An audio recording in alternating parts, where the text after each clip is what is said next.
Gino Leonard, and it was shortly after I left the band Flyleaf. And I never thought that I would ever do music again. But I have this heart for the rock audience. Just feel like they're my people, you know?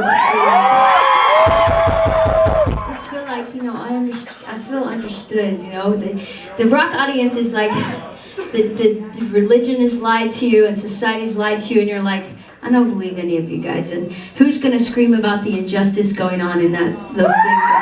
So I'm gonna scream with that guy, and I just get it, I love it. And so, sea of black t-shirts is a great thing.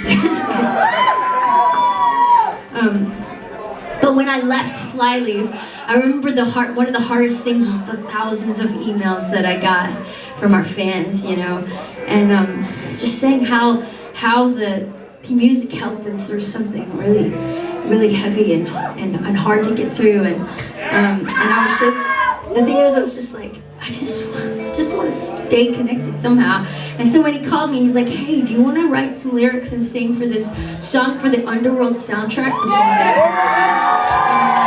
and I'm like, yeah, my people will be at that movie, I'm gonna go, yeah, I want to do it. And so I was like, you know, I have to sing from my heart, so like, what is the movie about? Can I see it? And he's like, no. So I had to like look up online to find the privileged people who get to watch movies before they're out, and this critic had written a synopsis or whatever, and I'm gonna ruin the movie for you so I can tell you about this song, just so you know. So there's this vampire and this werewolf, and they have a baby, and then the vampire gets frozen in ice, and the werewolf dies, and the baby gets put into this asylum because, you know, something's weird about her.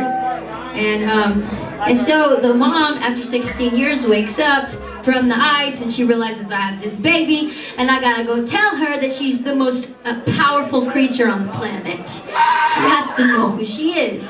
So she's battling, and she breaks out of the ice, and she battles all these, you know, demonic werewolf creatures, and she finally gets to her daughter, and she breaks her out of the asylum, and she's sitting in the back of the car, and, you know, her daughter's kind of scared, her medicine's wearing off, and she starts to feel, you know, funny, and then all of a sudden, this werewolf rips the top of the car off, and is standing over her, about to just bite her head off, and immediately, the girl just turns into this powerful creature, and she just reaches up and rips the thing in half with her bare hands, just it's over. And she's like, oh, what just happened? And her mom's like, we need to talk, kind of tell you.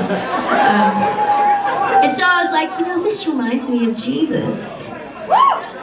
So the thing is, I never understood faith. I hated Christians. I hated anybody talking about God stuff. And then I never understood it this way. And I think it's so beautiful, and I'll understand it differently. But God made humanity to be His children. We're meant to be these powerful, amazing God children creatures. They're meant to be these amazing, powerful creatures. And because we're God's children, we're created in His image, we get to choose life or death.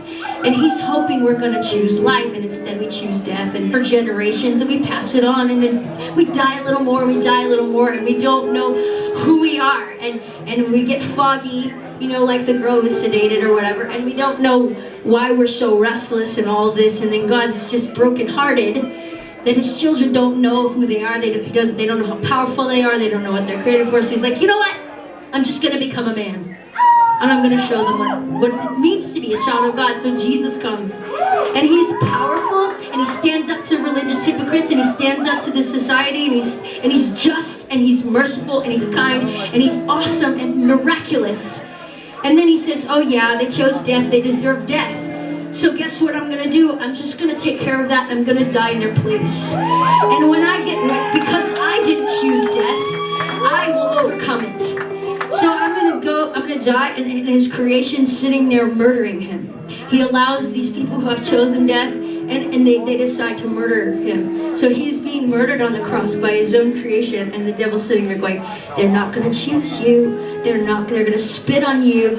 It doesn't matter what you do. They're not going to choose you. And He says, I don't care. I'm not repenting from this. If they do, then they can overcome death too. And He just keeps on. He's like, I'm not going to repent from this. And He bleeds, and He dies, and then He goes, and He dies for 3 days, and He overcomes death. He raises up, and then He says, I'm going to send my ghost to live in you so you can do everything that I did and more. And you don't even know who you are.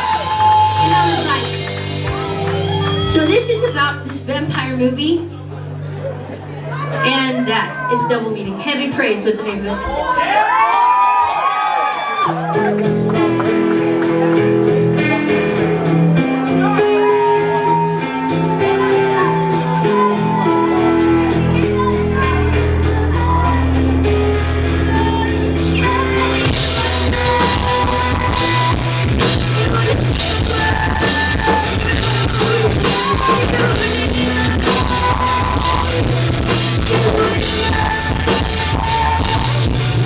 It's raining,